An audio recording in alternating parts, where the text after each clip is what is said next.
राधे कृष्णा राधे। सभी दर्शक साथियों का स्वागत है आपके अपने यूट्यूब चैनल रामकृष्ण जी शिवम स्टूडियो में।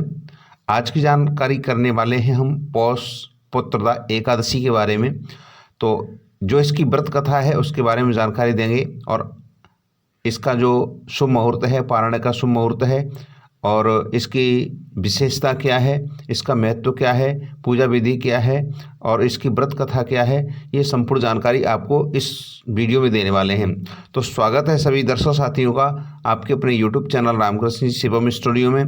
आशा करता हूँ आप सभी स्वस्थ होंगे। भगवान विष्णु से, माँ लक्ष्मी से प्रार्थना करता हूँ आपके घर में खुशियाँ बरसती रहें, आपकी मनोकामना पूर्ण होती रहें और आप धर्म की तरफ आगे बढ़ते रहें और सुख समृद्धि वैभव बढ़ता रहे। चलिए बात करते हैं आज पौष मास एकादशी पुत्रदा एकादशी के बारे में। ये क्यों खास मानी जाती है?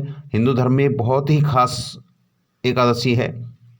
इसका व्रत करने से हमें क्या लाभ मिलता है और इस क्यों महत्वपूर्ण है? इसका व्रत करने से हमें हमारे जीवन का कल्याण होता है, दीर्घायु होती है, संतान की प्राप्ति होती है और संतान प्राप्ति के लिए तो ये बहुत ही महत्वपूर्ण है। और संतान की प्राप्ति का सुख जो व्यक्ति प्राप्त करना चाहते हैं वो इस एकादशी का व्रत अवश्य रखें।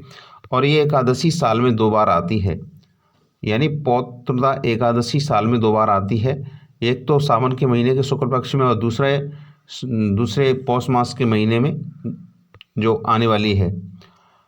तो पौत्रदा एकादशी का व्रत सभी करें, ये पापों को नष्ट करने वाली होती है। इसके प्रभाव से भगवान विष्णु के धाम की प्राप्ति होती है। पुत्रदा एकादशी बहुत ही फलदायी माना जाता है और श्रद्धापूर्वक व्रत रखने से, हरि की पूजा करने से, भगवान की पूजा करने से हमारी मनोकामना पूर्ण होती है। इस व्रत को उन लोगों के लिए और भी काफ़ी लाभदायक है जिनको कोई संतान नहीं है। तो आइए जानते हैं पूजा का क्या महत्व है, पूजा का शुभ मुहूर्त क्या है और एकादशी की व्रत कथा क्या है। संपूर्ण जानकारी इस वीडियो में हम देने वाले हैं। तो एक आपसे रिक्वेस्ट करना चाहूँगा, अभी तक आपने चैनल को सब्सक्राइब नहीं किया हो तो प्लीज़ चैनल को सब्सक्राइब कीजिए। बात करते हैं पौत्र एकादशी का समय क्या है, डेट क्या है, कब व्रत रखेंगे। तो पूरी संपूर्ण जानकारी इस वीडियो में हम देने वाले हैं। बात करते हैं पौष पुत्रदा एकादशी। तिथि का आरंभ 20 जनवरी 2024 शनिवार की शाम 7:26 पर होगा और यह तिथि अगले दिन 21 जनवरी 2024 रविवार के दिन 7:26 तक ही समाप्त होगी। इस प्रकार सभी व्रती 21 जनवरी 2024 को ही व्रत धारण करें। और इसका शुभ मुहूर्त है, जो पारण का शुभ मुहूर्त है वो कब कैसे रहेगा वो जानकारी मैं आपको बताने वाला हूँ। सूर्योदय काल में उदया तिथि में 21 जनवरी 2024 को सुबह 7:14 से ही उदया तिथि में एकादशी का व्रत रखेंगे तो 21 जनवरी की ही एकादशी मानी जाएगी। सूर्यास्त 21 जनवरी 2024 शाम 6:01 पर और एकादशी तिथि का आरंभ होगा 20 जनवरी 2024 7:26 पर। एकादशी की तिथि समाप्त होगी 21 जनवरी 2024 7:26 पर। हरिवासर अंत क्षण 22 जनवरी 2024 1:33 दोपहर में। और द्वादशी समाप्ति तिथि का जो क्षण है वो 22 जनवरी 2024 7:52 पर। पारण का मुख्य समय 22 जनवरी सुबह 7:13, 22 जनवरी सुबह 9:23 तक। और यह एकादशी 2021 से 2031 तक के बीच में कब पड़ने वाली है। 2021 में ये 24 जनवरी की पड़ी थी और 22 में 13 जनवरी की, 23 में 2 जनवरी की, 24 में 21 जनवरी की और 25 में 10 जनवरी की रहेगी और 25 में फिर 30 दिसंबर की रहेगी, 27 में 18 जनवरी की रहेगी, 28 में 8 जनवरी की रहेगी, 28 में 27 दिसंबर की रहेगी और 30 में ये 15 जनवरी की रहेगी। पारण के साथ में आप जो पुत्रदा एकादशी व्रत का पारण करेंगे तो तुलसी दल ले सकते हैं, जल ले सकते हैं, उसके साथ पीले फल ले सकते हैं। और पूजा की विधि है, जो इसका जो विधि विधान है पूजा का, वो पूजा का विधि है पौष पुत्रदा एकादशी तिथि पर ब्रह्म मुहूर्त में उठकर सबसे पहले स्नान करके भगवान विष्णु को प्रणाम करें। संभव हो तो गंगा स्नान करें और प्रभु का ध्यान करें और आचमन कर व्रत संकल्प करें। इस दिन पीले रंग के वस्त्र पहने और पीले रंग के कपड़े पहन के भगवान को प्रसन्न करें, प्रार्थना करें। सबसे पहले सूर्यदेव को जल का अर्घ करें और उसके बाद पंचोपचार कर विधि विधान से भगवान विष्णु और माँ लक्ष्मी की पूजा करें। विष्णु जी को पीला रंग बहुत ही प्रिय होता है, इसलिए उन्हें पीले रंग, पीले फूल, पीली मिठाई से अर्पित करें। पूजा के समय विष्णु चालीसा का पाठ करें। अंत में आरती कर सुख समृद्धि, पुत्र प्राप्ति और धन समृद्धि का कामना करें। दिन भर उपवास रखें, शाम को आरती करें, फलाहार करें। एकादशी तिथि पर जागरण करने का विधान भी है, इसलिए शाम में जागरण अवश्य करें। और इसका महत्व क्या है? इस व्रत का महत्व होता है, इस दिन भगवान विष्णु को विशेष कृपा बनी रहती है और मृत्यु के बाद मोक्ष की प्राप्ति होती है। वह संतान प्राप्ति की कामना के लिए बहुत ही प्रभावशाली माना जाता है, इसलिए जरूरतमंदों को अपने सामर्थ्य के अनुसार दान भी करना चाहिए। ऐसा करने से हरि का आशीर्वाद, भगवान का आशीर्वाद बना सदा बना रहता है। और इस एकादशी का व्रत करने से संतानों को सुख की प्राप्ति भी होती है। व्रत में संतान की तरक्की होती है, अच्छा स्वास्थ्य भी रहता है। अब बात करते हैं इसके व्रत की कथा। मुख्य कथा क्या है? इस व्रत कथा को आप सुनने से भी आपको पूरा का पूरा लाभ मिलेगा। चलिए व्रत कथा शुरू करते हैं। भगवान विष्णु महाराज युधिष्ठिर को कथा का श्रवणपान करा रहे। उन्होंने जब सफला एकादशी की कथा का माध्यम बता करके अति कृपा की, तो उन्होंने युधिष्ठिर जी ने कहा कि प्रभु, मुझे और भी एकादशी की जो विधि विधान है उनकी कथा श्रवणपान कराइए। तो भगवान श्री कृष्ण बोले, हे राजन, इस एकादशी के बाद नाम आता है पुत्रदा एकादशी का। तो भगवान विष्णु कहने लगे, इसकी पूजा किस तरीके से की जाती है और इस चर और अचर संसार में पुत्रदा एकादशी के व्रत के समान कोई दूसरा व्रत नहीं है। इसके पुण्य से मनुष्य तपस्वी, विद्वान और लक्ष्मीवान होता है। इसकी मैं कथा आपको कहता हूँ, सुनाता हूँ, ध्यानपूर्वक सुनिए। भगवान विष्णु महाराज युधिष्ठिर को कथा श्रवणपान कराने लगे। कहने लगे, भद्रावती नामक नगरी में सुकेतुमान नाम का एक राजा राज्य करता था। उसके पास कोई पुत्र नहीं था।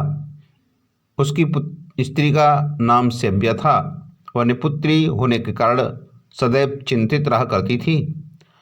राजा के पितर भी रो रो करके पिंडदान लिया करते थे। सोचा करते थे कि इसके बाद हमको कौन पिंड देगा। राजा को भाई, बांधव, धन, हाथी, घोड़े, राज्य और मंत्री, इन सब से किसी से भी कोई संतोष नहीं था। वह सदैव यही विचार किया करता था कि मेरे मरने के बाद मुझको कौन पिंडदान करेगा। बिना पुत्र के पितरों और देवताओं का ऋण मैं कैसे चुका सकूंगा। जिस घर में पुत्र न हो उस घर में सदैव अंधेरा ही रहता है। इसलिए पुत्र प्राप्ति के लिए, पुत्र उत्पत्ति के लिए कोई प्रयत्न करना चाहिए। जिस मनुष्य ने पुत्र का मुख न देखा हो, जिस मनुष्य ने पुत्र का मुख देखा है वो धन्य है, और नहीं देखा है वो अधन्य है, धन्य नहीं है। उसको इस लोक में यश और परलोक में शांति मिलती है। जिसके पुत्र होते हैं अर्थात उनके दोनों लोग सुधर जाते हैं। पूर्व जन्म के कर्म से ही इस जन्म में पुत्र, धन आदि प्राप्त होते हैं। राजा इसी प्रकार रात दिन चिंता में लगा रहता था। एक समय तो राजा ने अपने शरीर को त्याग देने का निश्चय किया, परंतु आत्मघात का महान पाप समझ करके उसने ऐसा नहीं किया। एक दिन ऐसा राजा विचार कर ही रहा था और अपने घोड़े पर चढ़ कर के जंगल के लिए जाने लगा, चल दिया। तथा पक्षियों और वृक्षों को देखने लगा। उसने देखा कि वन में मृग, व्याघ्र, सुअर आदि, सिंह, सर्प, बंदर आदि सब भ्रमण कर रहे हैं। हाथी अपने बच्चों और हथनियों के बीच में घूम रहा है। इस वन में कहीं भी गीदड़ अपने कर्कश स्वर से बोल रहे हैं, कहीं उल्लू ध्वनि कर रहे हैं। वन में दृश्यों को देखकर के राजा सोच विचार में लग गया। इसी प्रकार आधा दिन बीत गया। वह सोचने लगा कि मैंने कई यज्ञ किए, ब्राह्मणों को स्वादिष्ट भोजन से तृप्त किया, फिर भी मुझको दुख प्राप्त हुआ। क्यों? राजा प्यास के मारे अत्यंत दुखी हो गया और पानी की तलाश में इधर उधर फिरने लगा। थोड़ी दूर पर राजा ने एक सरोवर देखा। उस सरोवर में कमल खिले थे तथा सारस, हंस, मगरमच्छ आदि विहार कर रहे थे। उस सरोवर के चारों तरफ मुनियों के आश्रम बने हुए थे। उसी समय राजा के दाहिने अंग फड़कने लगे। राजा सगुन समझकर घोड़े से उतरकर मुनियों को दंडवत प्रणाम करके बैठ गया। राजा को देख करके मुनियों ने कहा, हे राजन, हम तुमसे अत्यंत प्रसन्न हैं। तुम्हारी क्या इच्छा है, सो कहो। राजा ने पूछा, महाराज, आप कौन हैं और किस लिए यहाँ आए हैं? कृपा करके बताइए। मुनि कहने लगे, हे राजन, आज संतान देने वाली पुत्रदा एकादशी है। हम लोग विश्वदेव हैं और इस सरोवर में स्नान करने के लिए आए हैं। यह सुनकर के राजा कहने लगा कि महाराज, मेरे भी पास कोई संतान नहीं है। यदि आप मुझ पर प्रसन्न होकर के अगर पुत्र प्राप्ति का वरदान दीजिए। मुनि बोले, हे राजन, आज पुत्रदा एकादशी है, आप अवश्य ही इसका व्रत करें। भगवान की कृपा से अवश्य ही आपके घर में पुत्र प्राप्त होगा। मुनि के वचनों को सुनकर के राजा ने उसी समय एकादशी का व्रत किया और द्वादशी को उसका पारण किया। इसके बाद मुनियों को प्रणाम करके महल में वापस आ गया। कुछ समय बीतने के बाद उसकी रानी गर्भवती हुई, गर्भ धारण किया और 9 महीने के पश्चात उसने एक पुत्र को प्राप्त किया। वह राजकुमार अत्यंत शूरवीर, यशस्वी और प्रजापालक हुआ। श्री कृष्ण बोले, हे राजन, पुत्र प्राप्ति के लिए पुत्रदा एकादशी का व्रत करना चाहिए। जो मनुष्य इस महात्म्य को पढ़ता है या सुनता है या सुनाता है, उसे अंत में स्वर्ग की प्राप्ति होती है। शायद ये वीडियो आपको अच्छा लगा होगा। आप वीडियो को सब्सक्राइब करें, लाइक करें, कमेंट करें और दूसरे लोगों तक शेयर जरूर करें।